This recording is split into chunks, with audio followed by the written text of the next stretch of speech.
Hello, everyone. Happy Football Friday. It is a very special episode today for the Football Addicts Anonymous podcast. It is our 100th Friday show, so happy to celebrate that. Hopefully, Mark should be on in a bit here while he's traveling there, but yeah, keeping the USA themed background, continuing our World Cup run there in Qatar. Best of luck to them tomorrow morning. I'll be watching that at 9 a.m. Central Time here in Milwaukee. But we had a good game here just before the show that ended. First game today, we had a bowl eligibility game. Buffalo trying to get into a bowl game, coming into this one 5-6. Akron 2-9. Don't have the stats. ESPN has not posted them yet on their app, so I don't have them, unfortunately. But Buffalo did get the win, 23-22. They are going bowling, and they still don't have stats there. But as a back and forth game, Akron actually showed off early. They were up 16-0 after a safety, and then 2 touchdowns. Buffalo rattled off 10 unanswered to go into halftime down 6. They got 16 straight to tie the game at 16, or they got 17 straight to get the first lead of the game for them, 17-16. Into the fourth quarter, Akron took back the lead 22-17, and then the Bulls pulled it off, scoring with 1:15 to go to take the 23-22 lead, and then got an interception on the ensuing Akron Zips drive there. So all in all, a really exciting game, close one. The Bulls do pull it off, though. They will go to a bowl game. Akron did cover, though, plus 12. Easily under 54.5. Monday Night Football, the Steelers getting it done 24-17 over the Colts in Indy. I was very happy about what I saw from Kenny Pickett. Was annoyed by this game, though. I didn't watch the first half, wasn't able to. Rick and Southwest, their Wi-Fi didn't work on the plane. So I was pretty annoyed with that, but I got back, watched the second half, and was excited about what I saw from Kenny Pickett. Unfortunately, Najee Harris got dinged up in this one. Seems like he should be okay, but hasn't practiced the last 2 days, so we will see what his status is going into the game this weekend. But yeah, the Steelers looked pretty good on offense. Defense was pretty decent too. Matt Ryan, though, led the game in passing. 22 of 34, 64.7%, 199 yards, 1 touchdown and a pick, 4 carries, 22 yards and a fumble. Kenny Pickett, like I said, was pretty good. 20 of 28, 71.4%, 174 yards, 6 carries for 32 yards, and the 2-point conversion throw to get them up by 7 there. Jonathan Taylor led the game in rushing. The Colts running back had 20 carries, 86 yards, 1 touchdown, 3 catches for 12 yards. Benny Snell Jr. and Najee Harris also scoring touchdowns. Rookie tight end Jelani Woods for the Colts led the game in receiving, 8 catches, 98 yards on 9 targets. His fellow Colt wide receiver there, Michael Pittman Jr., had double-digit targets in this one, 7 catches, 61 yards, a touchdown on 11 targets. And defensively, going to go with Colts defensive end Yannick Ngakoue, 4 tackles, 3 solos, 2 sacks, 2 tackles for loss, and 2 QB hits. The Steelers plus 2.5 went outright over 39.5. Last night, the Bills getting it done. I want to say in dominant fashion over the Patriots. 24-10 does not really seem like domination, but it was the ground game, the long drives. My roommate kept asking me how the game was going. I was like, boring every time he asked, because it was just long drives. And and there wasn't many splashy plays because both defenses were just playing their safeties back, not allowing the big play to happen.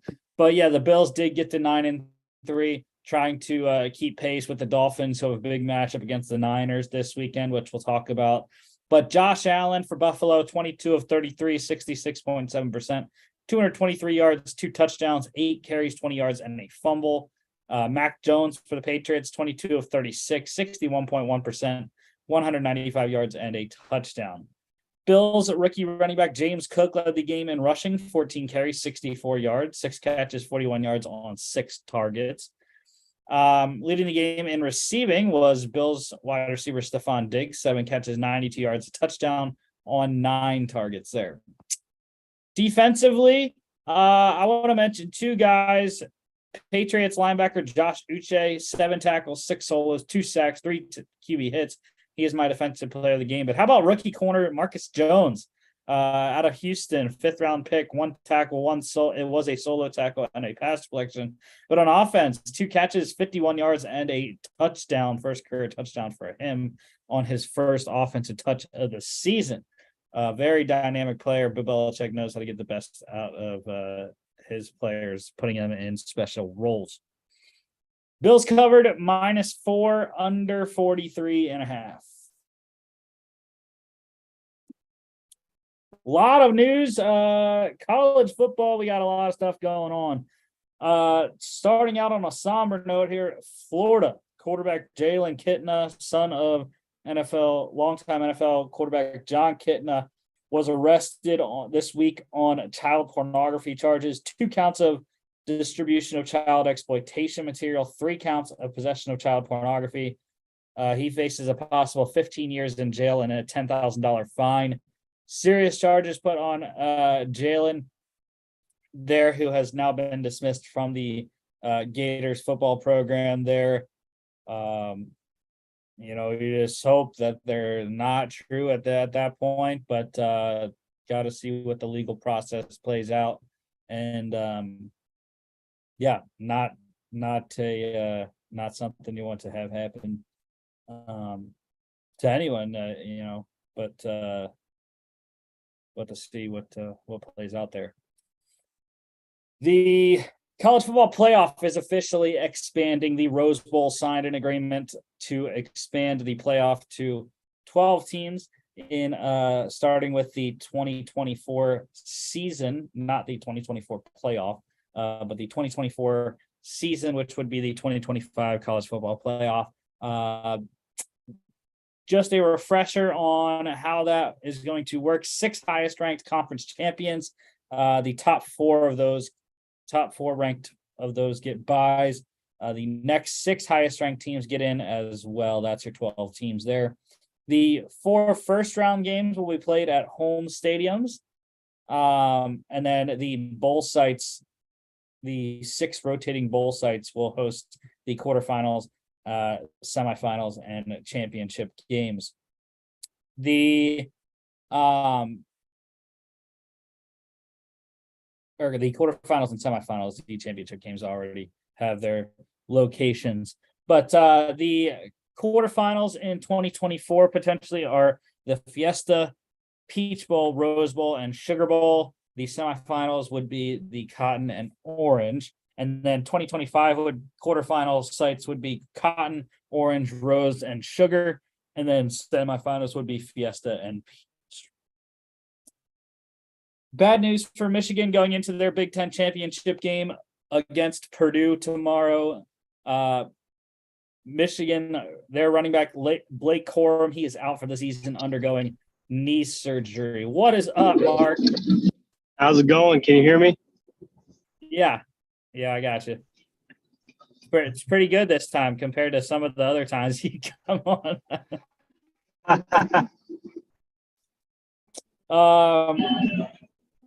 Just doing some college news. I didn't know if you had any thoughts on the games that we had to recap there. The Buffalo game just ended today. The Bulls got the win there to get bowl, and then that's always a plus. Thursday, Bills, Patriots. Always a plus to get to bowl eligible. That's what you're fighting for. at that level. You're not really going to go win a national championship. A big win for the Steelers. I'm absolutely just enamored with going forward. They're both young, but Pickett to Pickens, I think there is going to just be some magic there if they keep, proving that they're getting better, as time goes on. And, some people were worried about Josh Allen's play, some of his red zone decisions, but, he proved that he can get out of the side of the pocket, make plays happen, found ways for them to score, and won a game in New England, which is never easy to do. Yeah, the Bills have been pretty successful in New England the last 3 times, though. They've absolutely destroyed since Brady left. Yeah, since Brady left, they've owned them, and that's another fun tandem to watch, in my opinion. I like watching Josh Allen and Stephon Diggs play together. Yeah. How about before we move on there, how about any thoughts on the college football Jalen Kitna situation? Have you heard about that? I have seen the headlines, and I have not clicked on anything to read about it in detail because it's just one of those things that makes me sick to my stomach. Yeah. 2 counts distribution of child exploitation material, 3 counts of possession of child pornography, possible 15 years in jail and $10,000 fine. That is just that's beyond my imagination. Yeah. And then we talked quickly there about the Rose Bowl signing the agreement to allow the CFP to expand starting with the 2024 season there. Yeah, I'm not one of those that is a big proponent of automatically expanding to 12. I don't mind expansion. I think it's kind of interesting seeing who the Final Four is. During this process that we've had, we all knew it was coming down the line. I would have liked to see it expand to 6 or 8 before 12, but we're expanding to 12, so let's get it on. Yeah, I'm excited because we had the Power 5, and obviously that's going to change with the Big 10 and Big 12 movement and SEC movement in 2023. But I'm excited for the 5th and 6th conference champions, because as we've talked about the last 2 years, the Sun Belt is really good, and granted, they would have to, if they would win a first round game per se, probably have to go on the road against an Alabama or a Georgia. But that would be a neutral site game. So, in the quarterfinals. I don't know. I think they don't have anything to lose in those games. Only the Power 5 SEC teams or if it's a Big 10 team have something to lose. You get to go into that game and basically you're such a big underdog. No one thinks you're going to win anyway, and you might just knock someone in the mouth and knock someone off. And speaking of the Sun Belt specifically, I actually was in a meeting with some other administrators the other day, and we talked about from top to bottom, the Sun Belt might be as good as a Pac-12 if they lose, USC and UCLA. That might be the 4th best conference. And then we went into further discussions. Schools like Western Carolina, that's in the SoCon, and other FCS and mid-majors, like the Big 10 and the SEC, I think their conferences are so tough that they can keep having, these bye games. Or I think the Pac-12 and the ACC are going to go away from having too many bye games because they're going to have to play each other to show the strength of schedule to fall into that 12-team playoff. Yeah. Yeah. I think JMU is not going to be long for the Sun Belt, though, with the domination, I would say. 8-3 this year, 6-2 in conference. Would have been in the Sun Belt championship game had they been eligible this year, but the Sun Belt wouldn't allow them to be eligible in their first year. Kind of made me mad because I wanted them to be in the championship game, but I hate that rule. I mean, to go to that game, let them go to the game. Okay, moving on. The Big Ten, they are going to discuss eliminating divisions in their spring meeting, which I think is fine. I love that for the Big Ten, because it's the same thing every year. We know it's Ohio State, Michigan, Penn State, and then whoever comes out of the West. The West is so bad. Now, I do think the West is going to get a lot better.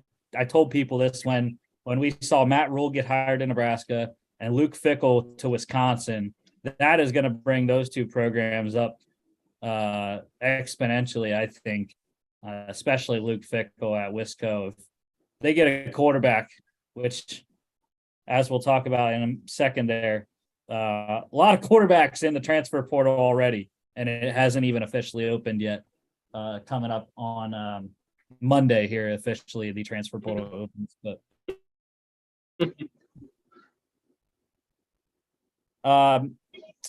coaching carousel. Mark, you don't have any coaching issues your program, right? Nope. All righty, just checking. I mean, he's been might have been contacted for jobs, but he's happy. Okay, so Georgia Tech, they have their new head coach removing the interim tag from Brent Key, 4-4 this year as interim head coach, and I think that'll be a good hire there. I mean, got him on the cusp of a bowl berth this year, which I haven't seen Tech in for quite a while. And I think he's a player's coach, and they're gonna love him at Tech going forward there. They look like a totally different team after they fired Jeff Collins and he stepped in. Yeah. How about an interesting hire here? UAB has hired former Super Bowl champion as head coach. Very good high school head coaching career at Lipscomb Academy in Nashville, Tennessee. There, 38-3 in 4 seasons, including 1 state title. So we'll see. I mean, why not? People are doing all kinds of crazy stuff. We got Jeff Saturday hired to the Colts. Now we got Dilfer going to UAB. So I like it. I mean, he's played at the highest level. I'm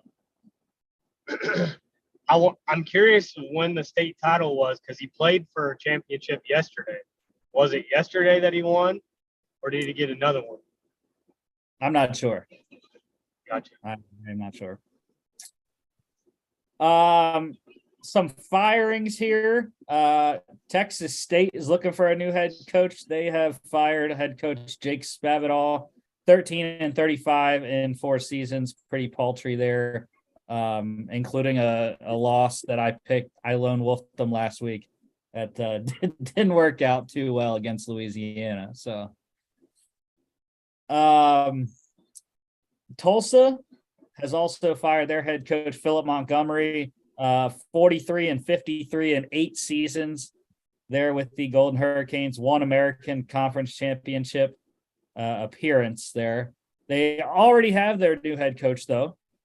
They have hired another interesting one, former Tulsa quarterback and current Incarnate Word head coach G.J. Kinney, former NFL quarterback as well.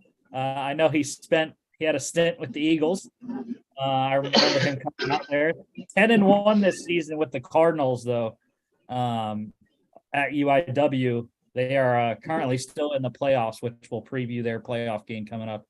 They had a bye week as one of the top 8 seeds there. So yeah, it's another interesting one. But their quarterback for UIW is ridiculous. 52-4 touchdown interception ratio, I believe, this year. Wow. That's why I picked them.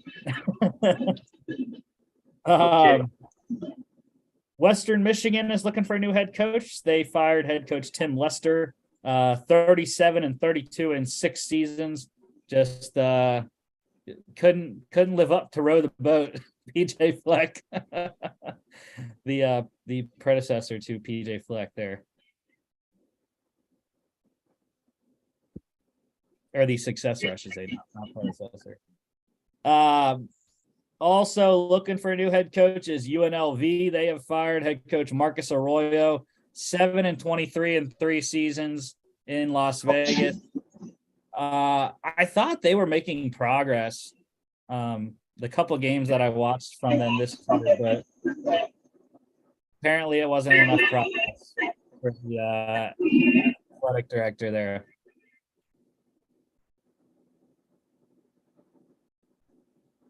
Stanford, they are interested apparently in Ravens offensive coordinator Greg Roman for their head coach opening now. That would be a weird one, I feel like. I don't know his ties. I don't know his ties to Stanford, and he's on the opposite coast. But the type of kids that they recruit to the program, I can see why they would want the type of run offense that he schemes.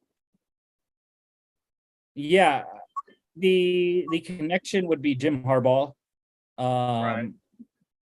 because Roman coached under Harbaugh before he went to the Ravens with his brother. So yeah, I think that would be the connection there. I just don't know what Roman's outside of Michigan. I don't know what other college experience Roman really has. And I don't believe he's ever been a head coach anywhere. I'm not sure though. And then final coaching carousel thing, FAU has their new head coach. Florida Atlantic has hired former Texas head coach Tom Herman. So Herm getting another job there down in Florida.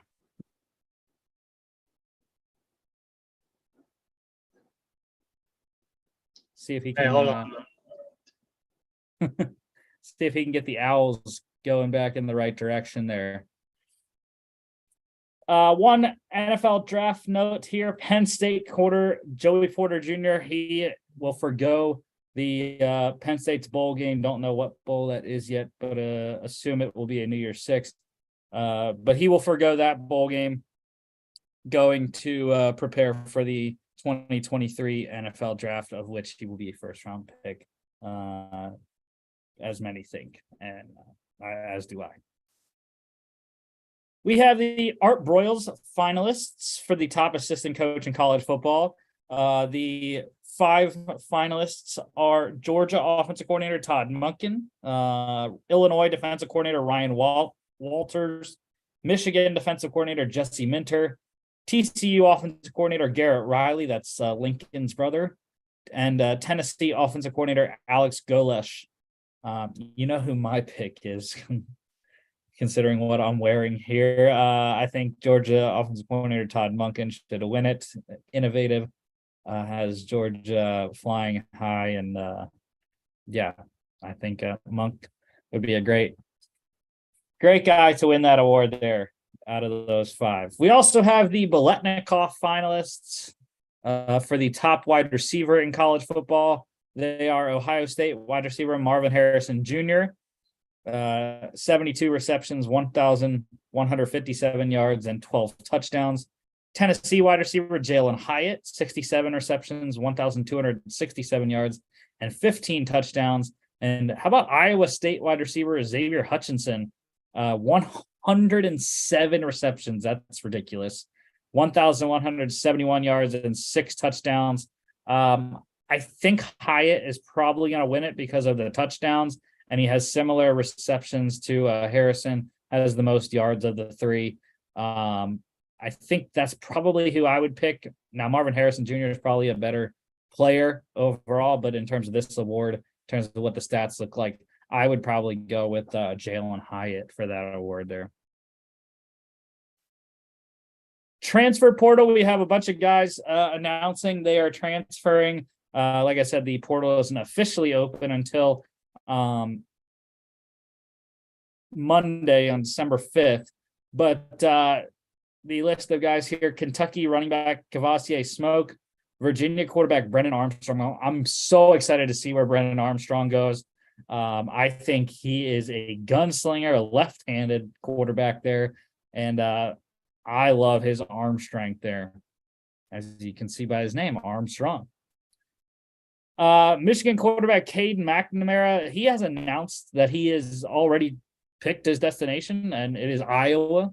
So it's kind of weird that he has a destination, and technically the portal hasn't opened yet. But yeah, McNamara is transferring to Iowa. I know my boy Colin Schultz is happy about that. We'll see what Kirk Ferentz can do with maybe an actual quarterback for once. Boston College quarterback Phil Dracovic is transferring, as is Notre Dame quarterback Drew Pine. Announced he will not play in the Irish's bowl game there and transfer away. And then finally, Texas A&M quarterback Haynes King. So it's the quarterback musical chairs once again. We'll see who goes where, and look forward to the 2023 season there in college football with some of the new players there. NFL news, some general stuff here. Week 14, December 11th game, Dolphins at Chargers. That has been flexed to Sunday Night Football. Pretty good game there. And yeah, NBC be flexing, like Peter Schrager says on Twitter. Couple free agent wide receiver things to go over. Wide receiver Odell Beckham Jr., he visited with the Giants yesterday.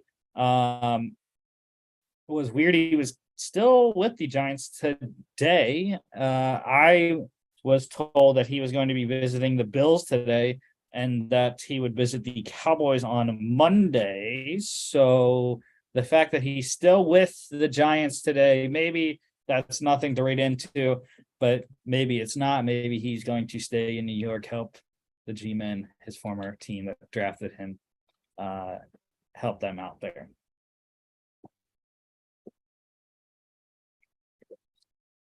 And who else would be in the news but free agent wide receiver Antonio Brown? An arrest warrant was issued for Brown this week for an assault and battery that occurred.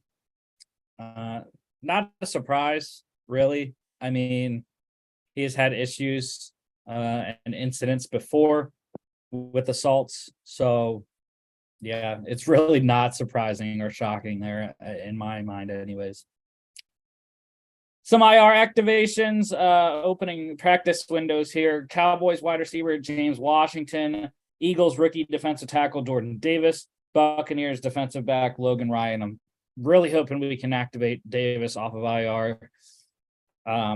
They have till tomorrow to activate him off of the IR. So let's hope, fingers crossed, toes crossed, everything crossed, because we need Jordan Davis to stop Derrick Henry. And placed on IR, unfortunately, Bills linebacker Von Miller, gonna get a nice 4 weeks, including last night's game, to get his knee better there and come back for the stretch run. Injuries wise, Falcons tight end Kyle Pitts, he is out for the year. He's had knee surgery there, so done for the year for the Falcons tight end. Ravens running back J.K. Dobbins with his knee injury and safety Marcus Williams with his wrist. They will not be activated off IR this week, but head coach John Harbaugh said that could play next week, possibly. And Bears quarterback Trevor Siemian, he is done for the season. He's going to have season-ending oblique surgery. That's the oblique that he injured pregame last week against the Jets and played through. Ins and outs, there's a lot of them. Steelers running back Najee Harris announced after Monday night's win that he avoided major injury with his ab, but has missed the last 2 days, like I said, of practice. So hopefully he can get in a practice tomorrow and play on Sunday. Packers quarterback Aaron Rodgers, he is expected to play this week despite thumb and rib injuries there. So good news for Packers fans. But I know I've talked to a couple Packers fans here in Wisconsin that say they would rather have Jordan Love play and just see what they got at this point. I don't disagree with that for the fact that there's no way that the Packers are sneaking into the playoffs this year. So why not see what he's made of? Yeah, for sure.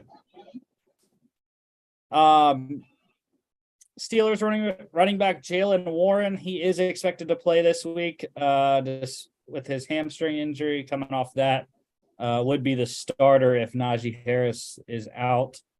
Your cousin Jalen there, Mark. Yeah, man, he never throws me any game tickets. It makes me mad. Your Rams defensive tackle Aaron Donald is out, as is quarterback Matthew Stafford. I mentioned this last show, Mark, and since you are a Rams fan, why don't they just shut everyone down? Well, that's kind of what I was going to say. I was going to say, what Rams team are you talking about? I think they're just shut down.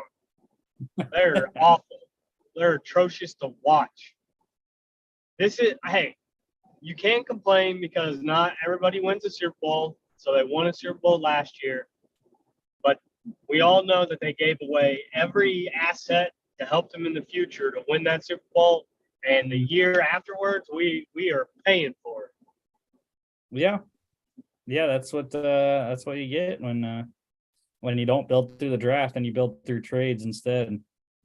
Then you trade more away than you get back. So, but interesting note with Stafford being out, John Wolford is going to start this week, not Bryce Perkins, who started last week against the Niners. It will be John Wolford against the Seahawks this week. Does it matter? Nope. 49ers getting some more reinforcements. What else do the Niners need? I mean, they're getting defensive tackle Eric Armstead back this week, though, expected to play. So, yeah, another just monster on the D-line for San Fran. Jets running back Michael Carter, he is doubtful with an ankle injury. Probably going to be Zonovan Knight. One of my favorite players from the last couple years in college football. NC State undrafted free agent. Jags running back Travis Etienne, he is expected to play, so good news for Jacksonville in what a lot of people think is going to be a shootout in Detroit this week. Could be. Browns tight end David Njoku is out this week with the knee injury. As is Eagles safety CJ Gardner-Johnson with his lacerated kidney, and defensive end Robert Quinn with a knee injury. Didn't even know Robert Quinn had a knee injury, so that's cool.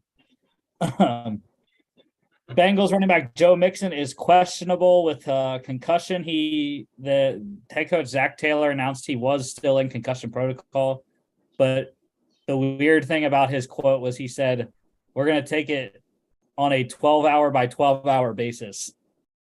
I was like, what does that even mean? Hey. But yeah, hopefully, I'm hoping Joe Mixon doesn't play. I have Samaje Perine in fantasy, so. Chargers wide receiver Mike Williams is out again with his ankle injury. Texans wide receiver Brandon Cooks with a calf, and corner Derek Stingley Jr. with a hamstring. They are both out. As is Packers left tackle David Bakhtiari. So what else can go wrong with the Packers? He had an emergency appendectomy, so he is out with that. The Colts corner Kenny Moore II and offensive tackle Braden Smith, they are both out. Good news for Chicago. Bears quarterback Justin Fields, he is going to return this week and start. Dolphins have some tackle issues. Offensive tackle Austin Jackson is out, and their left tackle Teron Armstead is doubtful with toe and pec injuries. So that's not a good thing you want to have when you're facing Nick Bosa there against the Niners. No. And the Broncos have wide receiver issues. KJ Hamler is out, and wide receivers Cortland Sutton with an illness and Jerry Jeudy with an ankle injury. They are both questionable. That's a questionable team. Yeah, just another, just what Russell Wilson needs. No wide receivers. Okay. College pick standings here. Mark, you're still leading. Yeah, baby. Because of me. Yeah. That means if I'm losing, it's because of you too. Yeah, but you had the best record last week, 34-11. We had a lot of games last week, but Logan went 33-12. I went 30-15. I had way too many lone wolves. 10 in total I had. Went 3-7 on those. Logan went 1-2 on his lone wolves. Logan's lone wolves, he lone wolfed Florida against Florida State. They lost that. He got South Carolina right, though. Lone wolf them Clemson. Love it. And he lost San Diego State lone wolf against Air Force. And my 10 lone wolves, it started out okay. I went 3-3 in my first 6. And the FCS playoffs killed me there. But I got JMU right. Lone wolf them over Coastal Carolina last week. They beat them 47-7. Rice, the Rice Owls almost got it done for me. They lost by 4 to North Texas, 21-17. I lone wolfed Louisville. They lost to Kentucky in the Battle of Kentucky there. Unfortunately, I just thought Malik Cunningham could get it done over an unranked team. 26-13 that game was. I got Oregon State right, though. My Beavers lone wolfed in Corvallis, beat Oregon. Man, what a comeback. What a comeback. And I will be in Corvallis come this May. That's solid. I mentioned Texas State didn't get it done for me. They lost handily to Louisiana, 41-13. That's where it went downhill. No, it's not. Because Georgia Southern got it done for me in overtime, double overtime. They beat App State to become bowl eligible. The Eagles getting it done for me there. This next one is where it went downhill. I lone wolfed the Vanderbilt Commodores. That did not go as planned. 56-0 against them. And then, like I said, the FCS playoff didn't go well for me either. 0-3 in my lone wolves there. Elon, my Fighting Phoenixes lost to Furman. The Fordham Rams, they lost 52-42 to New Hampshire. And then the Idaho Vandals, close one, 45-42 loss to Southeastern Louisiana. But yeah, you might have it now. I mean, you're 7 games up. Granted, we always pick a lot of college, but there's not, we're getting conference championships, so there's not that many games left to pick. But yeah, you're 7 up on Logan and 20 up on myself. Ooh, that's a tough one. So it is conference championship weekend. We do have a couple non-conference championship games mixed in. Actually, just one, because there is one game tomorrow that does have bowl implications.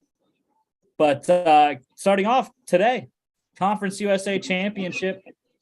North Texas at UTSA in the Alamo Dome. We are all over the Roadrunners. Let's go Roadrunners, baby. They're going for back-to-back CUSA championships. And, they're the most dominant Conference USA team. I mean, I don't know what the committee has against them. Like, why should they not be ranked at this point? Their offense is electric. Frank Harris, Zachary Franklin, and Brendan Brady at running back there. I don't know. They should win this, and I think they'll cover that spread. 8.5. The over-under is 70 for this game. And we're going to roll with the over. The Roadrunners, they're going to win this one 41-31 here. Okay. 7:30 tonight on CBS Sportsnet. I will be watching. I will also be watching this game before I go to work tonight. The Pac-12 championship game, number 11 Utah against number 4 USC in a new site for the Pac-12 championship game, Allegiant Stadium in Las Vegas, home of the Raiders. We are all on the Trojans, and it kind of scares me that we're all picking USC. Because Utah is the defending Pac-12 champions. Well, they are, but USC's already lost to them. And let me tell everybody, the best quarterback in the nation is under center for USC. Oh yeah, the Heisman Trophy winner. You mean? He's tough. And if Georgia has to face them, like, we got a stout defense, guys, but they've never seen a quarterback like this all season. They're the team I'm scared of. But the issue is with them, they don't have a defense. As seen by the UCLA game. But I think this is going to be a very close game. I do think USC is going to cover the 2.5. That's a decent amount to cover. For USC in a, like you said, revenge game. And Kyle Whittingham is a great coach. I just think they come up a little bit short, and USC wins it by the hook, wins it by 3, I think, tonight. Can you imagine if Lincoln Riley wins a championship in his first year at USC? Well, it's pretty much the Rams of college. They they just went all transfer portal. They went all went transfer portal, and he's got a stud quarterback. The over-under for this game is also very big, 67, and I'm going the over. We saw the first game between these two had 80-something points, 90-something points. So, yeah, again, I said USC's defense, they don't have a defense. So I think Cameron Rising and Caleb Williams are going to have a shootout like they did in Utah, Salt Lake City there last time they played. 8 p.m. on Fox tonight. Tomorrow, the first game of the day, Actually, this isn't the first game of the day. I should say the first game of the day starts at 10 a.m. Eastern in Qatar, the United States, playing the Soccer. Netherlands. Football. Go USA. Christian Pulisic will be playing for that game, by the way. Thank God. We need Captain America. But first college football game of tomorrow, Dr. Pepper Big 12 Championship. Have to put the sponsor in there. Number 10, Kansas State. It should be versus number 3, TCU, because this one is played in AT&T Stadium, I believe, is where the Big 12 championship game is played. Yes, AT&T Stadium. Horned Frogs getting 2.5. I am lone wolfing the Wildcats. Yes, I am. Granted, I would have been more confident had it been Texas instead of Kansas State. I think Texas is a more complete team. But Kansas State had TCU on the ropes last time they played them. And well, that's what I was gonna say. They had them 28 to, I think 7 at one point, and then they ended up losing 38-28. So that's a viable option. And the way that they run the ball and control the clock. Yeah, it was 28-10. 28-10, sorry. Yeah. And yeah, TCU scored the last 28 points of the game. But yeah, I think Will Howard, they have stuck with him and benched Adrian Martinez after he came back from his injury. But Will Howard has been on fire. The KSU offense has been scoring. Now, they did lose to Texas by 7. But, after that TCU loss, they beat Oklahoma, a number 9 ranked at the time, Oklahoma State team, 48-0. They put up 27 against Texas, which TCU only put up 17 against. And then they beat Baylor handily, 31-3. They put up 48 against West Virginia and 47 against Kansas last week. So the offense is rolling, and we know TCU's defense. I mean, I think they have struggled as well this year in a bunch of games, especially early in games. So I think we can get Deuce Vaughn rolling early, Malik Knowles at wide receiver, and Will Howard running the ball. I think Kansas State could pull the upset in Dallas. I think what's interesting about if TCU loses or not, and I like watching them. They're really well coached, like being able to execute transitioning off the field with no timeouts, getting your special teams and hitting that field goal to win the game.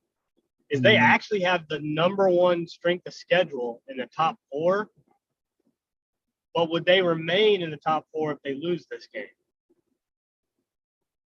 I don't think they would. I mean, yeah, and I think it's sad because of the strength of schedule.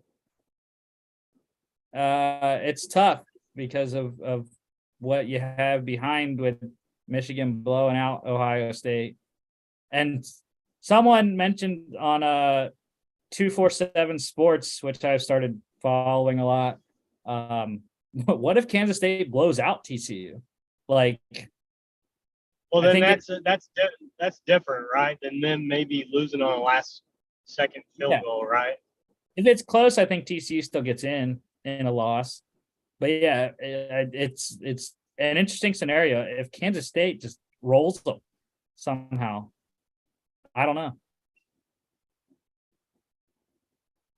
The total for this game is 62, and of course, I'm picking the over again. It's at 12 p.m. on ABC.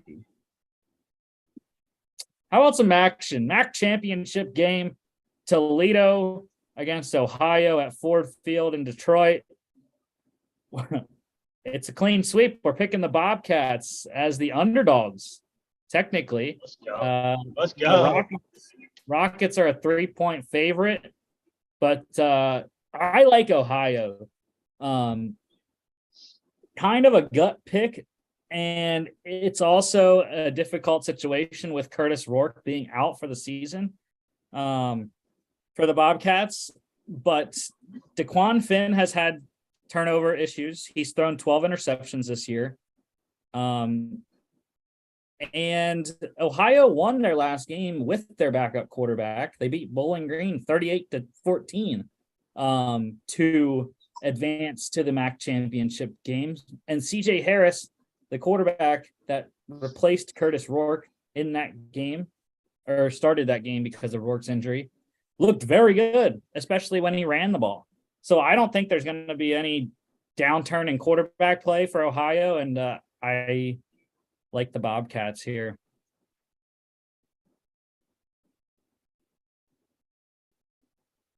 Over under here is 54. Yeah, I keep picking overs, but yeah, sure, why not? 12 p.m. on It's championship week. Why not? Yeah, 12 p.m. on ESPN there. And the lone non-championship game we have to cover here, Valparaiso, the Beacons, which is the dumbest mascot when they change their mascot.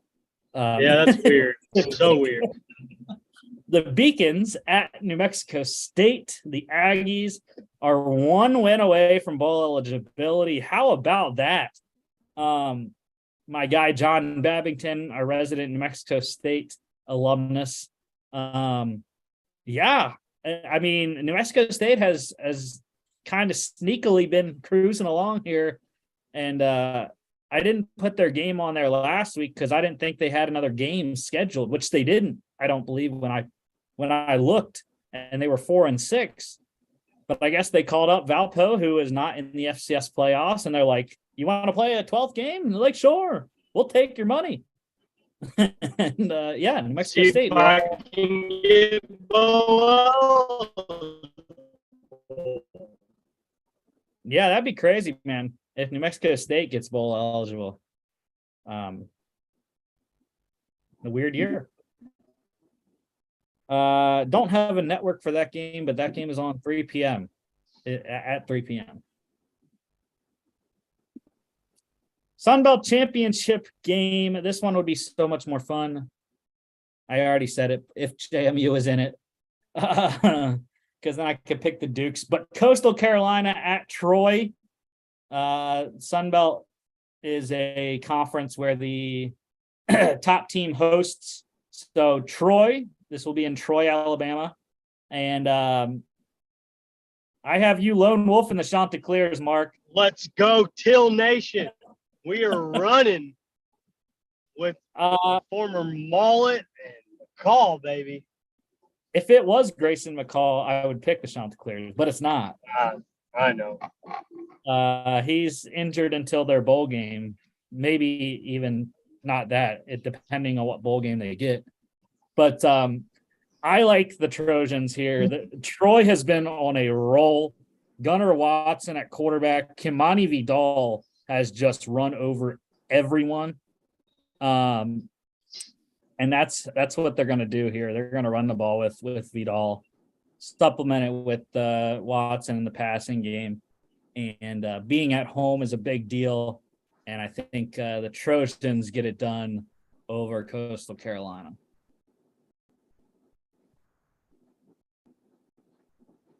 Total for this one here is low one, 48. And let's see. Well, Troy scored 48 last game against Arkansas State. So I would have to think that's going to go over. I think Coastal's defense is pretty decent, but yeah, just over there. 3:30 on ESPN. Go damn Dogs. Wearing my dog gear here. SEC championship game in Atlanta, Georgia, Mercedes-Benz Stadium. Number 14 LSU against number 1 Georgia, 17.5. The Dogs are getting. in a de facto home game. And yeah, of course, we're all picking Georgia. I mean, The only thing that LSU has for them, and is Jaden McDaniels is very mobile, and I don't think Brian Kelly is going to leave him in the pocket the way that Tennessee left Hendon Hooker in the pocket. And he had some success against Alabama. Now we're a better defense than Alabama, but that is the one thing that LSU can try to ride. And if that's not successful, this is going to be an ugly game. I'm not sure that he's going to be able to run though. I didn't even our defense is good. Well, I didn't even know he had an injury designation or was I did not know that. I did not know that at all. And I believe it's an ankle. Oh well, then dang man, sorry y'all. Yeah. Welcome to Atlanta. Because I got an update that said Jaden Daniels, the running back John Emery, and I forget there was like one or two other players on that update that said, yeah, they're going to play despite their injuries. So yeah, I mean, I'll be at a bar here in Milwaukee to watch this with my fellow Georgia alumni. Yeah, baby.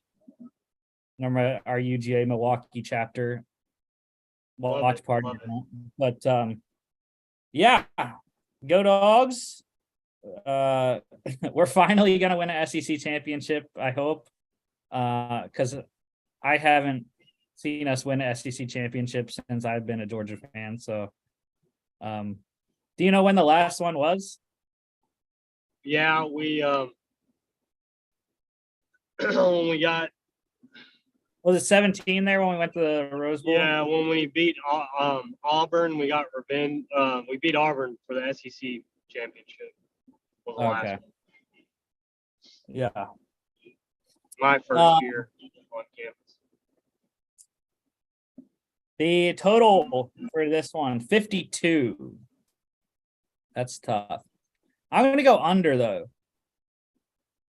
I don't know why. Georgia's defense. I mean, I like it because if we can get to 28 or 30 and our defense does what it needs to be, then we're right there. Yeah. I do like a lot of people have been saying, though, LSU spread. I mean, it's kind of in a dead zone at 17.5 because I would definitely take it if it was 20 something. Like I've been saying all year long, like Georgia doesn't cover big spreads. So the 17.5, I think LSU probably can cover that. Yeah, that's a big number for champion. I mean, it didn't do any LSU losing last week, made that spread the way it is. Yeah. Against a very good defense as well in A&M. This one is at 4 p.m. on SEC on CBS. The American Athletic Championship, number 22, UCF at number 18, Tulane. This is another conference that hosts their own championship game at the home site here. Tulane, Louisiana, New Orleans there. I am Lone Wolf in the Green Wave. Look, Tulane is looking for revenge. They lost to UCF on their home field just a couple of weeks ago. UCF just lost to Navy. So, yeah, I am going to Tulane. Michael Pratt and Tajay Spears are going to get it done. The Green Wave defense is going to hold down whoever plays quarterback. I don't even know who's starting at quarterback for UCF because John Rice Plumlee barely played last week, and then Mikey Keene played for the majority of the game. So I don't even know who's playing quarterback for the Knights, but give me the Green Wave. Yeah, I mean, it sounds like that's a no-brainer to take the Green Wave with the home field advantage. Plus, they've looked good the last few weeks. Big coming off the big win to get into this game over Cincinnati last week in Cincinnati. Total was 57, and I'm going under. I picked the under in this game when they played a couple weeks ago, and I was wrong. UCF offense came out and was on fire. But I think the Tulane defense gets it right the second time around, and Willie Fritz gets to a New Year's Six bowl there. 4 p.m. on ABC. I'll be watching that on my phone probably. Mountain West Championship game, Fresno State at Boise State, another conference that hosts the championship at the home team site. I'm Lone Wolf and the Bulldogs on the road, 3-point underdogs here. There's one reason, and you probably know what it is. Quarterback. It's Jake Haener, maybe. Look, Fresno State is also another team trying to get revenge. They lost to Boise State earlier in the season, but that was without Jake Haener. He didn't play in that game, was injured. And they went 1-4 to start the season, I believe, after he got hurt week 1. Or week 2. I think he got hurt. No, he got hurt week 3 against USC. That's right. So they started the season 1-4.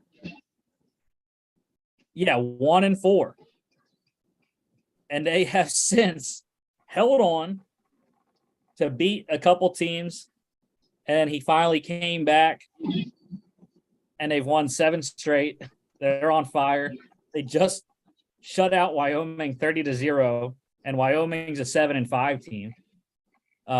So they have crushed everyone since the start of November. I guess the UNLV game was a 7-pointer, but they destroyed Hawaii, Nevada, and Wyoming. So give me the Bulldogs. Give me Jake Haener. And Boise State's been good, but I like my boy.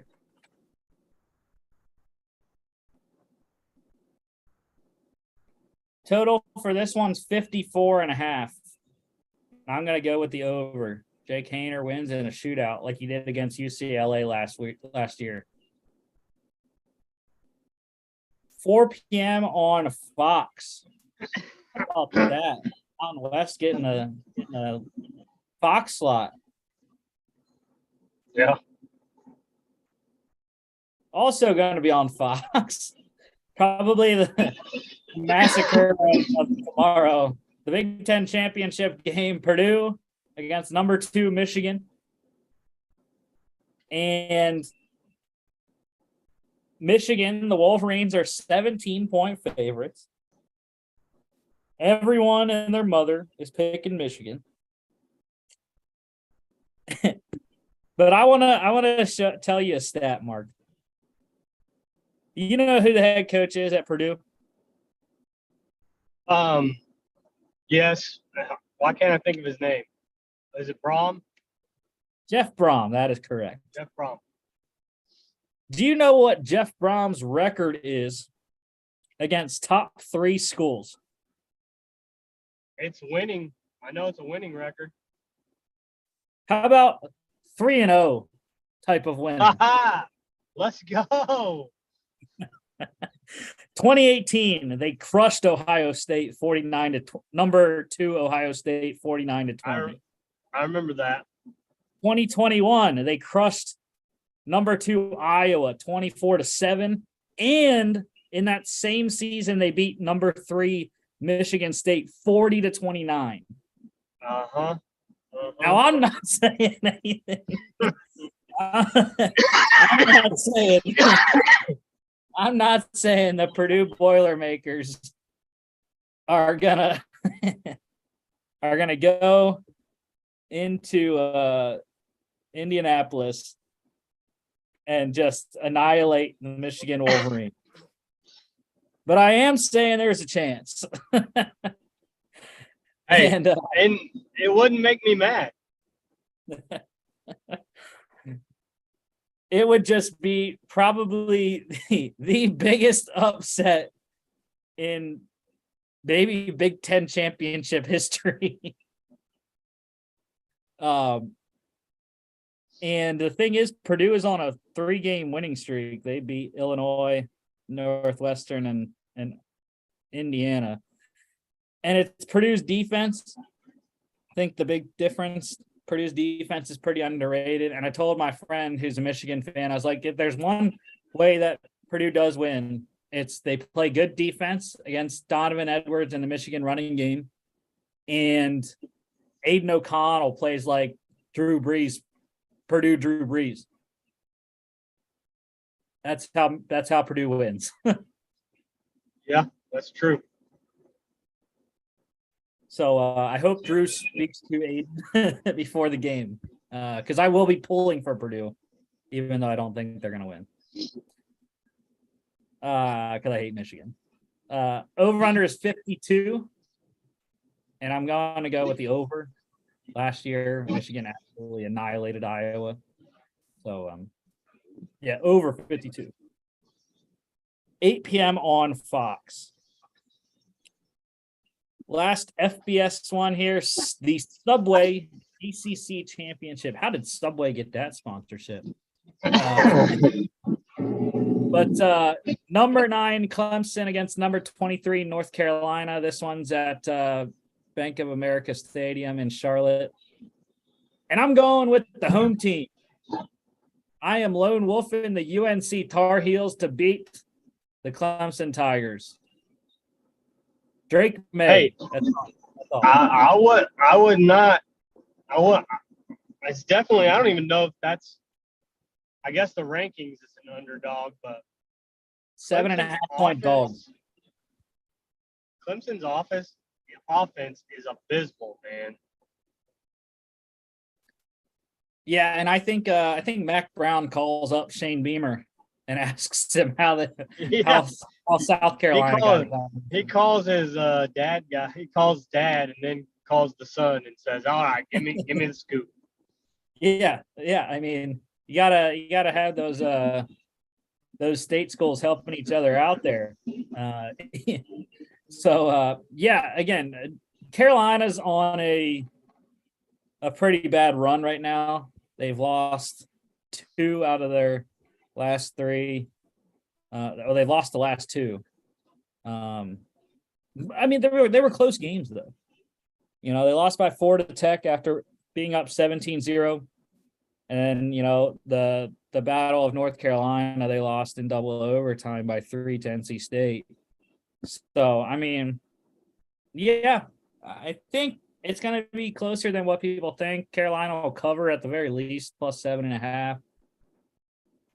And I just want to see Drake May just light up Clemson. Drake May can play, that's for sure. Over under is 63.5, and give me the over because Carolina doesn't have a defense. Carolina doesn't have a defense. No, I mean that's why they lose their games. But man, Clemson can't score. Well, you know. No, it'll be over because it'll be in the 30s. Both teams will be in the 30s. That one is the nightcap, 8 p.m. on ABC. Running concurrently with the Big Ten Championship. How about the FCS playoffs? Second round here. And I really don't like a lot of these matchups with the bye teams coming in, the seeds. But first one, New Hampshire at number 8, Holy Cross. We're all picking the Crusaders. Holy Cross has been very good this year. 11-0. And I just, again, they have been dominant in the NEC. And their quarterback has just under 3,000 passing. Or no, that's New Hampshire's quarterback. But their quarterback does have a 25-3 touchdown interception ratio. And Yeah, I just like, holy cross. This game is at 12 p.m. on ESPN Plus. Furman at number 7, Incarnate Word. GJ Kinney's team, as we mentioned, they have been rolling. The Cardinals are 10-1, and like I said, Lindsey Scott Jr. And I wondered where I remember that name from, and it was from Nicholls State. That quarterback transferred to UIW, and he put up numbers this year. 3,762 passing yards in 11 games, 50-4 touchdown interception ratio, Mark. That's insane. I've seen Furman, and they have a big running back, but they don't have a quarterback that can keep up with the potent offense like that. Yeah, Furman's offense is also interesting because their passing game runs through a tight end. Yep. Ryan Miller there. This game, 2 p.m. on ESPN Plus. Go Cardinals and DJ Kinney. How about Gardner Webb, the Bulldogs? Sneaking in. They got a win on the road last week. Going back on the road at number 5, William and Mary. They're not going to beat the Tribe, though. William and Mary has been very, very good this year. Oh, and we have spreads. Thank you, ESPN. Look at this. We have spreads and totals for these games now, Mark. So Holy Cross, just to back up, they are 7.5-point favorites against New Hampshire. 58.5. I'm rolling with the over in that game. Incarnate Word Furman game. UIW 9.5-point favorites. I like that. 63.5 again. Give me the over. UIW scores a lot. And then this game here that we're on, William and Mary 9-point favorites. I think the Tribe are going to blow the Bulldogs out of the water in this game. Pretty much because of their running back, Yoder there. Bronson Yoder, not Yoda, Yoder. But yeah, that's pretty much it. I've liked William and Mary pretty much this whole year. And they ran through the CAA this year. 61.5. I'm rolling with the under in that game. 2 p.m. ESPN Plus. Delaware at number 1, South Dakota State. I love my Blue Hens. I love Nolan Henderson, but I can't go against the Jackrabbits. Mark Gronowski has played very well this year, over 2,000 passing yards. Isaiah Davis, the Yankee brothers are still there, and it's just tough to win at South Dakota State in Brookings, South Dakota. How about the Jackrabbits, 19.5-point favorites in an FCS playoff game? That's a long trip, and the Jackrabbits are really good. Yeah. 45.5 is the total. I'm gonna roll with the over. It's just gonna get over there. I think it's gonna be a good game. But unfortunately for the Blue Hens, they're going to have to go back to Delaware with their tail between their legs. 3 p.m. on ESPN Plus. Weber State at number 4, Montana State. This is a Big Sky matchup here. The Bobcats are 5-point favorites at home. 65.5 is the total. I'm rolling with the over, but I'm lone wolfing the Wildcats here on the road. I think Bronson Barron can get it done. He had a good game against North Dakota last week, and I don't know. North Dakota was a tough. I mean, they're always their pedigree of team. We all know is tough. That was a good win. Being conference foes and seeing each other makes it intriguing, but Montana State is a stout team this year. Their defensive line gets after you. Yeah, and Tommy Malott, their quarterback, is they call him Touchdown Tommy. He has 18 total touchdowns. He's only thrown for 9.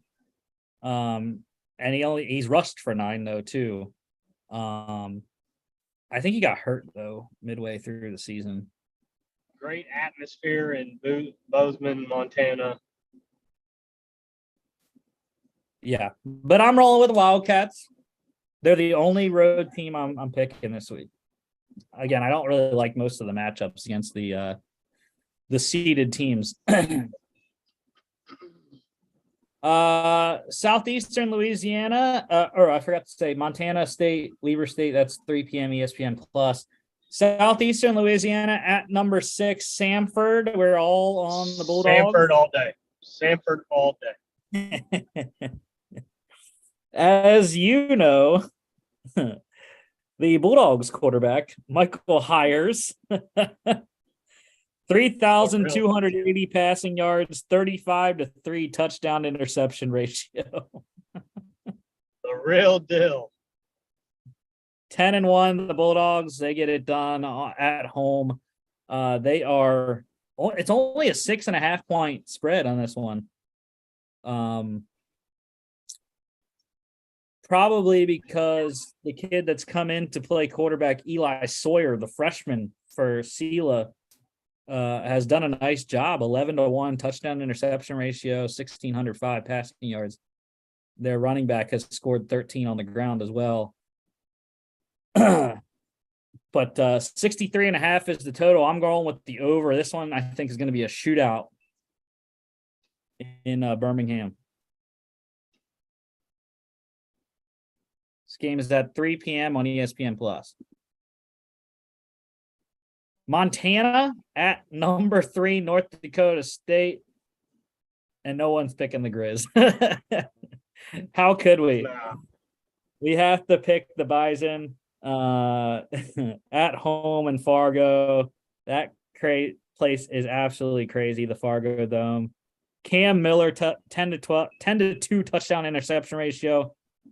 And, of course, my boy, Hunter Lupke. He's still there. 619 rushing yards, 9 touchdowns this year. They're going to run the ball right down Montana's throat. Yeah, that game's over. The spread, NDSU is 8-point favorites in the Fargo Dome. I kind of feel like it's just a gut thing. Montana's going to cover that, though. Over-under is 50.5 under. North Dakota State's defense keeps it under that.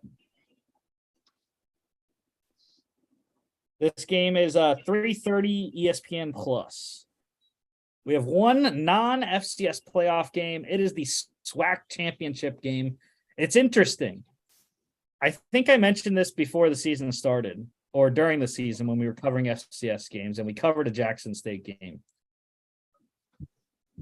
Or we talked about Jackson State. FAMU last year, Florida A&M, they elected to not go to the SWAC championship and play in the FCS playoffs.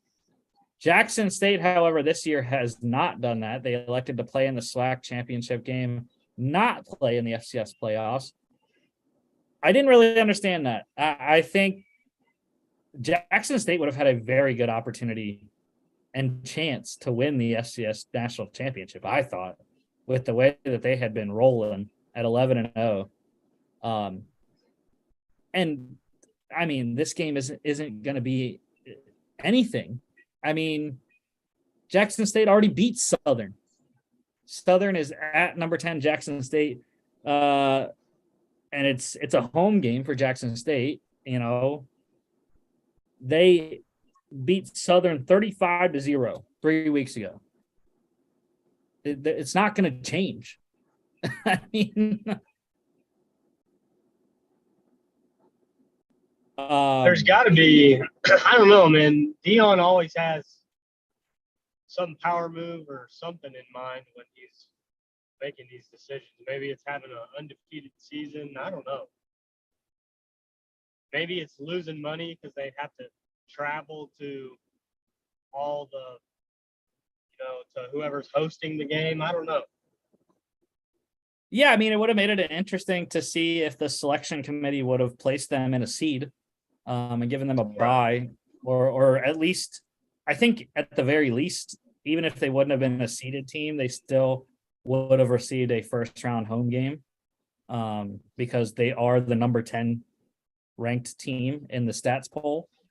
But yeah, Jackson State's a 20-point favorite in this game, and they'll cover that because they're going to annihilate Southern again, just like they did the first time.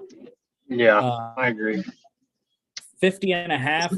I'm going to say under because, again, the first game was 35-0, so under 50.5. I mean,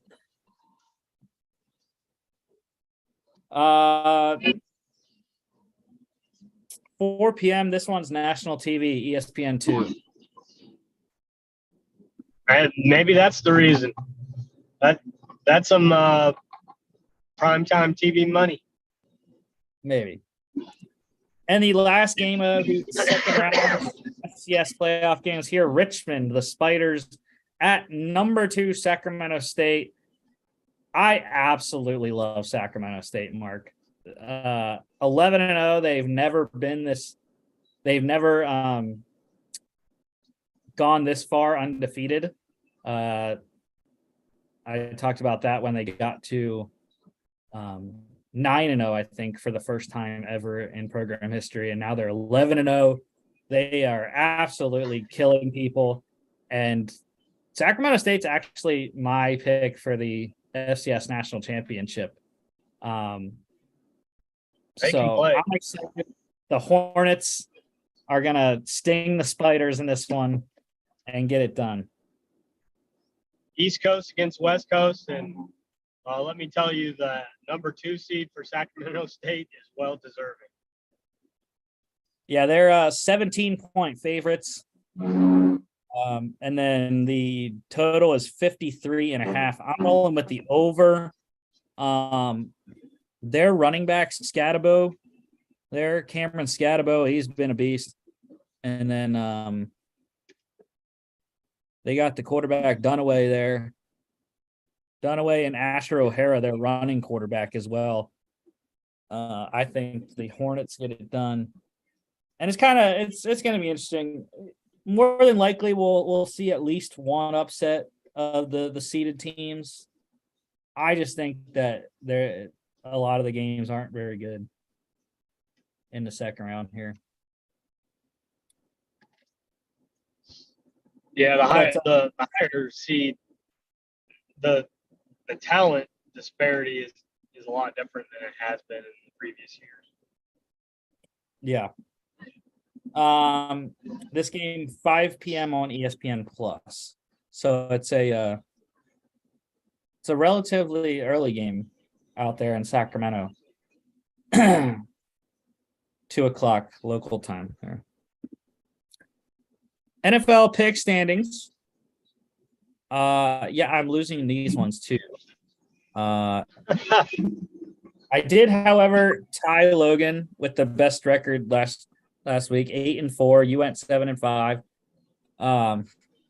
Partly because you went 1-1 on Lone Wolf. Logan and I both went 1-0. Logan Lone Wolf the Jags to beat the Ravens. What a win that was for Trevor Lawrence. Nice. I Lone Wolf my Carolina Panthers. They got the win against the Broncos. Sam Darnold, he's the man. And then you're 1-1 Lone Wolves. You got the Bengals right. They yes, sir. They beat the Titans. And then Trevor Simeon couldn't get it done for you. Oh gosh. Lone Wolf the Bears against the Jets. You got Mike White. Mike White, dude. You got Mike Whited. 303 touchdowns. That's what he did to me. So you are now 6 games back of Logan. and I don't even know if I want to say mine. I am 13 games back of Logan. Oh, geez. So this week, Logan starting off the Titans at the Eagles. The Birds are 4.5-point favorites in Philly. I am again praying that they activate Jordan Davis off of IR because we need him against King Henry. Logan Lone Wolf and the Titans, though, probably because of that. I don't know. We'll have to wait and see. It's a tomorrow thing. The Eagles have until tomorrow to activate Jordan Davis off of IR. And I'm keeping everything crossed, Mark, because we need him. I mean, are you not trusting in the NFL MVP? Well, yeah. I mean, we proved last week against the Packers that we can win a shootout if we need to. Jalen Hurts is playing some good football. Just the defense, though, that's been the Achilles heel is the run defense, and against one of the best rushing teams in the league. We need Jordan Davis, who you could see a big difference whenever he got injured. The Eagles' rush defense just plummeted. Luckily, Linval Joseph and Ndamukong Suh, they have been very good for us in the 2 games that they've played. So I am happy with them. But yeah, Jordan Davis just is a different animal in there. He's a one-man wrecking crew. And he said he lost 20 pounds being injured with his ankle, which is kind of crazy. But over-under for this one is 44. And I think I'm going to go with the over in that game. Steelers at the Falcons. The Steelers 1 point. It changed. It is now a pick'em game. We are all on Pittsburgh, and yeah, Kenny Pickett will continue to develop. And I told someone yesterday, I was like, a good bet to make if I'm advising someone, take a chance on these Pittsburgh Steelers to make the playoffs. When you look at their schedule, what their last 6 games looks like, I believe they will, at the very worst, go 8-9. So that's not going to get you into the playoffs. But if they can get to 9-8, go 5-1 in the last 6 games, I think they'll have a chance to make the playoffs. And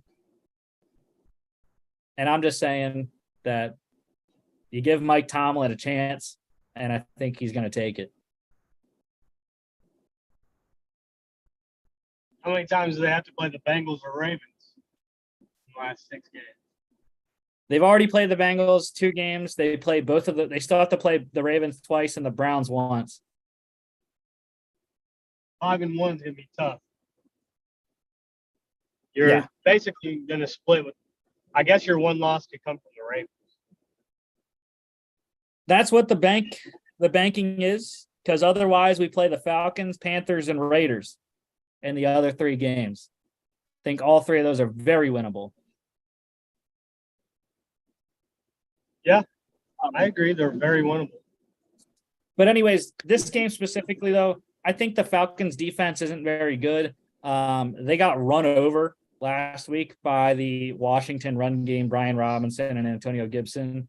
So I'm hoping that Najee Harris plays for real life and fantasy purposes. Even if he doesn't, I think Jalen Warren has shown a lot of stuff coming out as an undrafted free agent this year. Benny Snell ran well last week, as did Anthony McFarland in his couple carries. So I think the Steelers are just going to run the ball because the Falcons' defense isn't very good against the run, and they're going to set up the play action. It'll set up for Pickens to have a few big plays. And the Falcons also don't. Like, Mariota has not been playing good football. Pitts is out he just had surgery. So, I mean, I think the Steelers win this. Yeah, if they can get one or two turnovers, definitely win that one. Over under is 42. I'm rolling with the under, though. I think it's going to be like a 17-13 kind of deal. Packers at the Bears. Come on, man. I mean, we're all on Green Bay. I mean, it's kind of scary that we're all picking the Packers, but if Aaron Rodgers plays, he does own the Bears. That's the one team he owns. That's the thing. Like, he owns the Bears. Maybe that's why all three of us picking them is not a good thing. Well, I think also, Fields' first game back after missing the last two is going to be interesting to see. Or I guess he only missed one. I can't remember. But that and the Bears defense is just so bad. The trades of Quinn and Roquan just absolutely decimated them. Eddie Jackson is now out in the secondary. So their defense is terrible. And I think Aaron Rodgers or Jordan Love, the Bears are one of the worst run defenses in the league. They should run Aaron Jones and AJ Dillon all day. And I think that's how they win the game. But yeah, like I said, it'll be interesting to see Justin Fields back, see how much he runs with coming back off of his shoulder injury. Over-under is 44.5. And I think I'm going just under. Jags at the Lions. Shootout. This one has swung. It has swung. It is now a Lions 1-point favorite. It swung a whole 2 points from the Jags -1 to the Lions -1 now. And you are lone wolfing the Detroit Lions, sir. Hey, give me those Lions. Give me that golful quarterback and Swift. Hey, golf almost beat the Buffalo Bills last week on Thanksgiving. I'm going with Dan Campbell. We're breaking kneecaps. Well, Dan Campbell's been eating kneecaps for breakfast, lunch, and dinner all season. So, I do like him. I do like him. I think Logan and we're rolling with my old coach, Doug Peterson, Super Bowl winner. He has Trevor Lawrence playing at a very high level right now. He's thrown 5 touchdowns combined the last 2 weeks. And just think the Jags offense is taken off. The Lions defense isn't very good.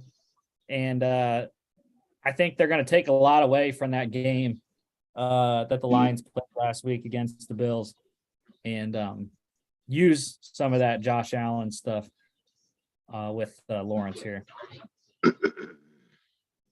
Over-under is 51 over.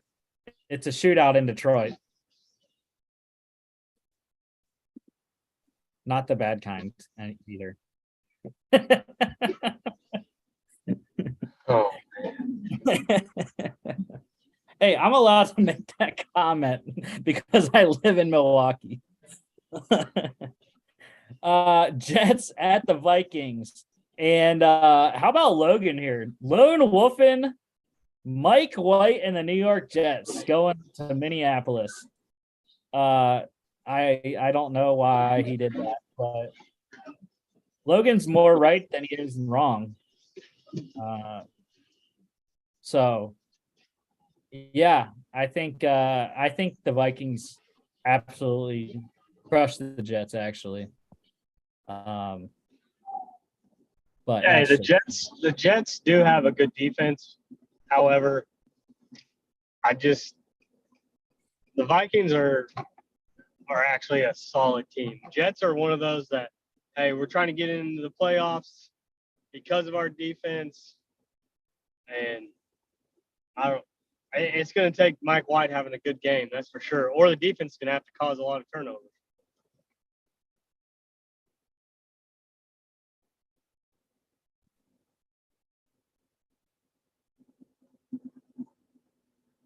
Well,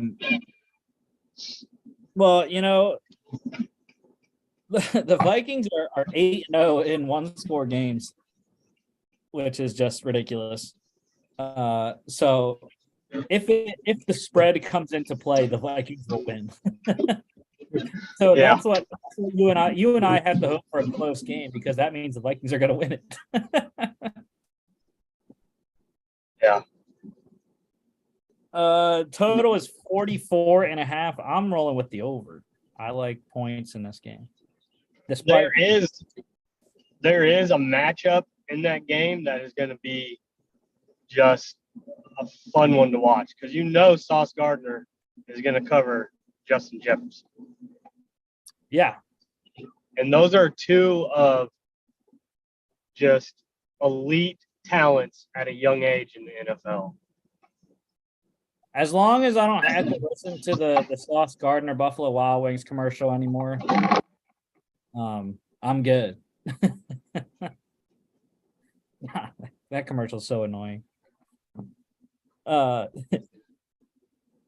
The Commanders, NFC East battle, Commanders at the Giants. Washington 2.5 or 2 point favorites now on the road. And you gave me the Giants. Oh no. You're a lone wolf and Daniel Jones, sir. The Commanders, Taylor Heineken, I'm going to call him. He's been drinking some Heineken for sure, because he's been playing drunk, just crazy plays, and they've got the running game rolling with Robinson and Gibson, and the Commanders have snuck into the playoffs. They are the current for sure. And they have won 6 of their last 7.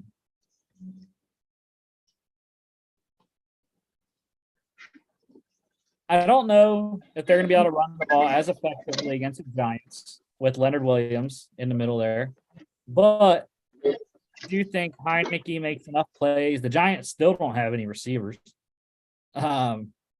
because one gets hurt every week. So they do have one number 13 though in the building still. He's still visiting there, as far as I saw. So maybe he comes back. Won't be there for this game, obviously, but yeah, I think the Commanders win this game. And how about the Washington Commanders move to 3rd place in the NFC East? Well, as much as the organization itself is, in turmoil, they have a hell of a football coach that has stabilized them as a team, in my opinion. Riverboat Ron. There's a lot of candidates, don't get me wrong, for coach of the year, but he's got to be in the top discussion of the top 3. Yeah. And Carson Wentz is never going to get a job again. Oh my God. Take your money and go live your best life, bud. Over under is 40.5. I'm rolling with the under because they didn't go over that last week against the Falcons. They beat them 19-13, so, which was a very good year. Okay. The Broncos at the Ravens. This is just a terrible game. Skip to the next one. 9.5. It's 9.5 now for Baltimore. Again, no KJ Hamler. Sutton and Judy are both questionable. They don't have. They cut Melvin Gordon last week. I don't know. Yeah. Broncos cover though, plus 9.5. Because Lamar sucks. Over under is 39.5. Oh. I'm gonna go with the under. Over. And actually, I take back my plus 9.5 statement because a score just popped into my head. It is Ravens 28, Broncos 13. Okay, yeah. I'll roll with that. 41. How about the prodigal son returning? Yeah, Deshaun Watson against is his coming home former to team. Houston. Can there be a better storyline? You want to know a better storyline? I'll tell you one. Yeah. When Kyle Allen gets injured and Davis Mills comes in and beats the Cleveland Browns. Well, that would be wild. I mean, that is a good storyline. Because I don't think Kyle Allen can beat the Browns. But what I do think is I don't know where Dameon Pierce has gone because he has been absolutely MIA the last 3 weeks for Houston. And it has made me lose fantasy games because of that. So Dameon, please run the ball. The Browns suck at run defense. They are not very good at stopping the run. So run the ball with Dameon Pierce, play action with Kyle Allen, and you'll have a chance, Houston. But we'll have to see how rusty Deshaun is. Who knows? I mean, he's been practicing for 3 weeks since week 11. We know game time's a little bit different. Yeah, and he's only taken first team reps this week. They said, he was taking like a couple first team reps a week. It wasn't like, this week where he was taking all the first team reps. So yeah, we'll have to see. Who knows? The total is 47.5. I'm rolling the under on that game. Couple 405 games here. The Seahawks in LA at SoFi to play your Rams. Yawn. Next game. How about Geno Smith versus John Wolford? People get up for that kind of game. Yeah. Yeah. Seattle 7-point favorites here. They'll cover that. No Aaron Donald, no Cooper Kupp, no Allen Robinson, no Matthew Stafford. Who else is injured? I don't know. But yeah. It is abysmal. And 75% Seahawks fans in that stadium, I think. Total is 41. Seahawks, by the way, have to get back on track. They've lost 2 in a row. So yeah, they need this game to keep pace in the wild card hunt, and to keep pace in the division still too. Now being a whole game back of San Francisco. But yeah, over under is 41.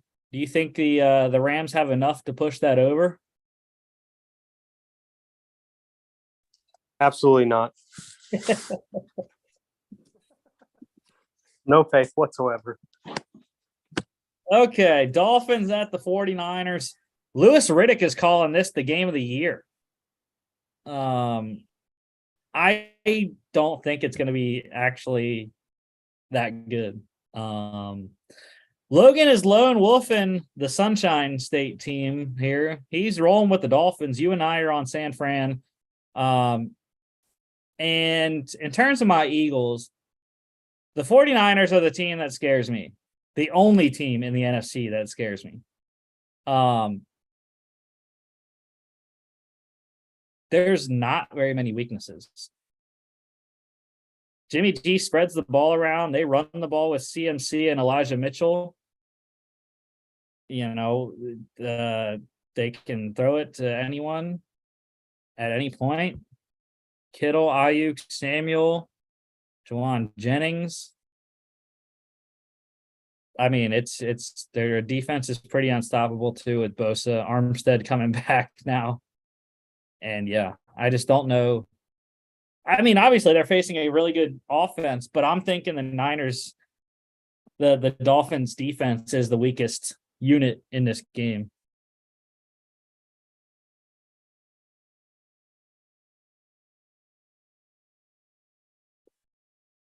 So yeah, San Fran 4-point favorites here. Like that.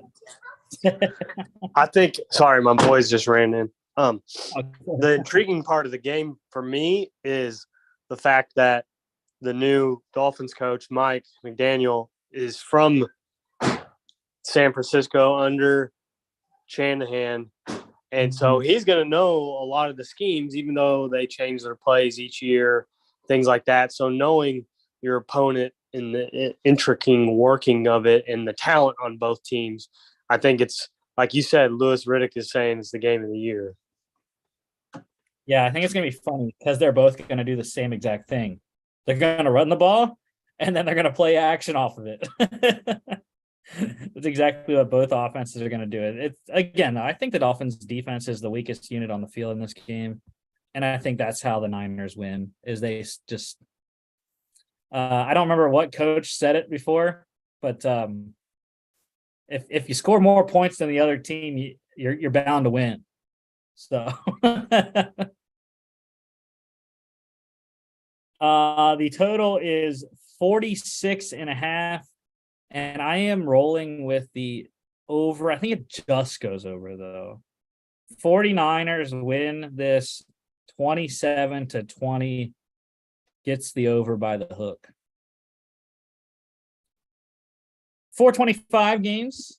Chiefs at the Bengals, and you, sir, are lone wolfing Joey B and the baby Bengals. They're going to beat Kansas City for the second straight time, including the AFC Championship game. And yeah, I just think I'm on the Chiefs. So is Logan. It's Patrick Mahomes. They have been just kind of cruising through the AFC this year. They're still the number one seed by a game over Miami, and now a half a game over Buffalo with their win last night. But I think that the Chiefs can get it done. It's going to be a really good game. I think this is the game of the year potentially. Other than the Chiefs Bills prior to that. But yeah, I like this game. It's going to be interesting. And Mark's lone wolfing Cincy here, but give Logan and I KC. Over under is 53. And over. Yeah, why not? Two good quarterbacks, two good offenses. Jamar Chase back for this game, I believe.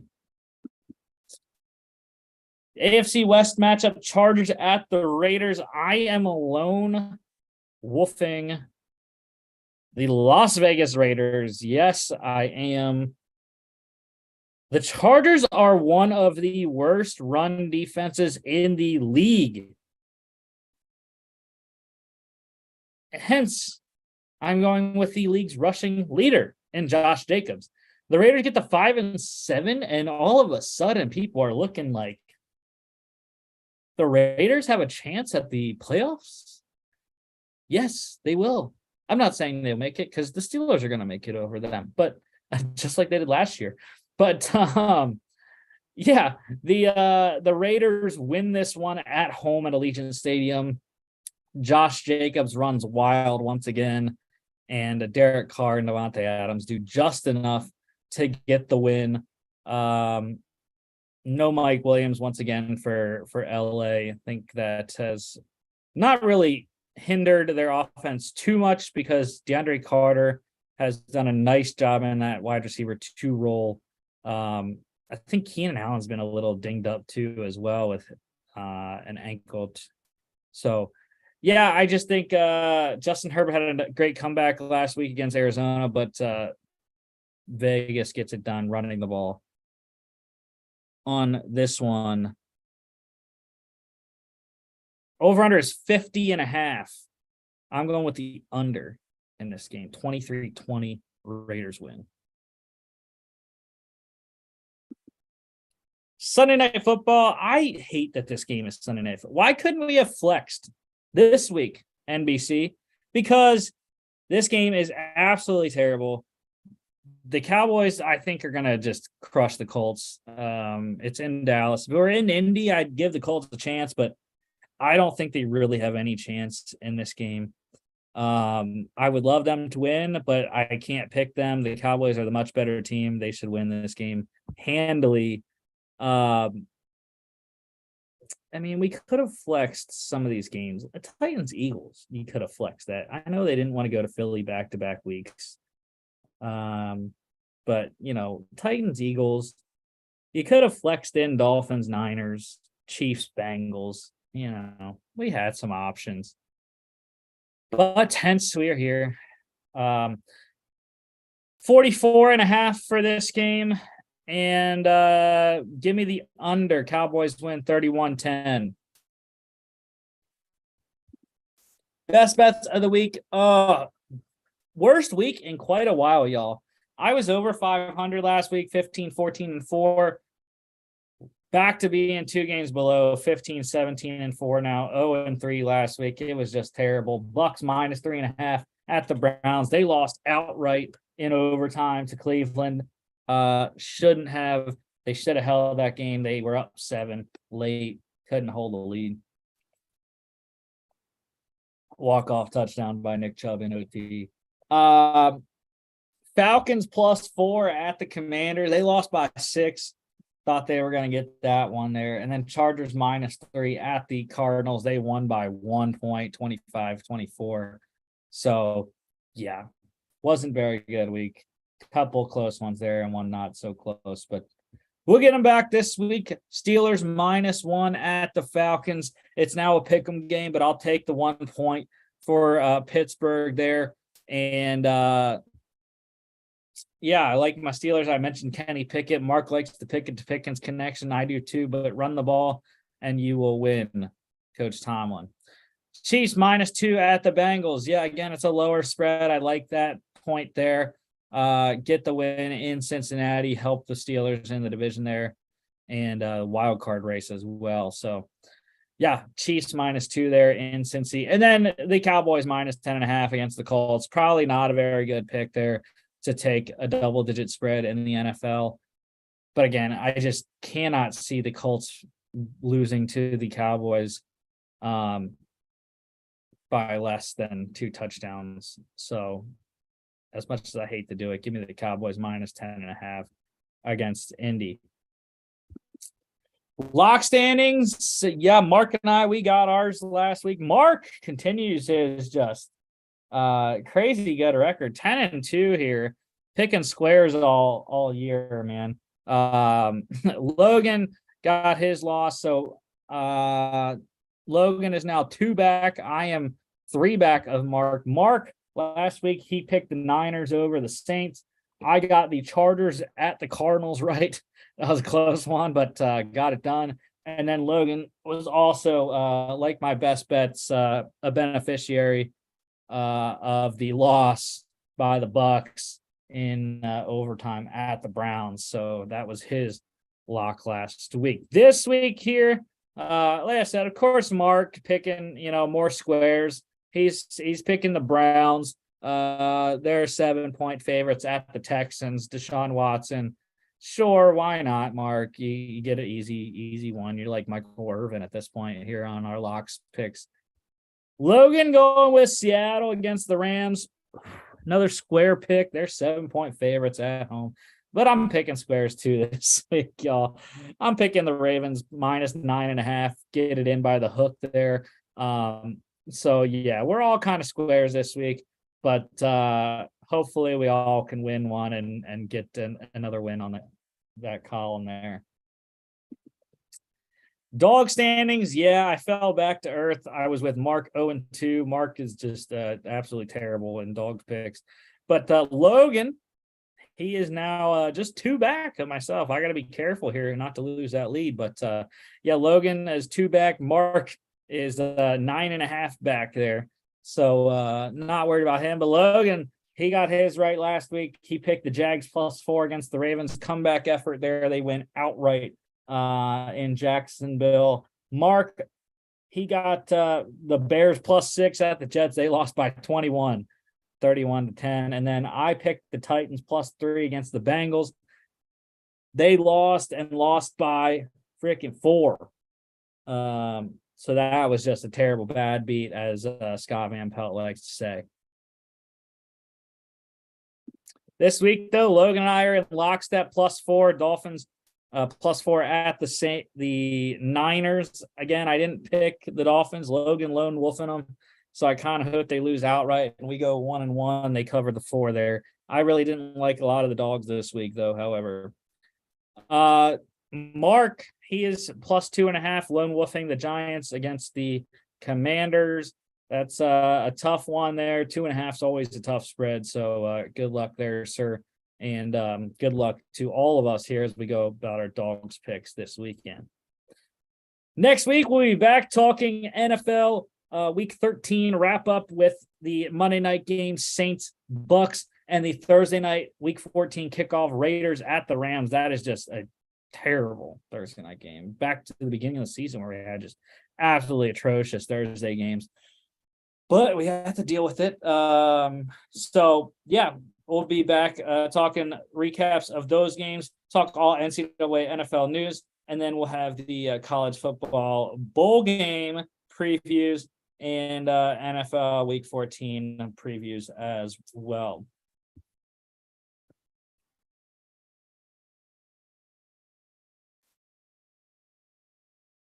As always, don't forget to follow us on all our social media at FAA Podcast on Instagram and Twitter. FAA_bets is our website, or is our betting account on Twitter, and FAApodcast.com is our website. You can check us out here on YouTube, Twitter, Facebook, Spotify, Apple Podcasts, and iHeartRadio. Again, thank you all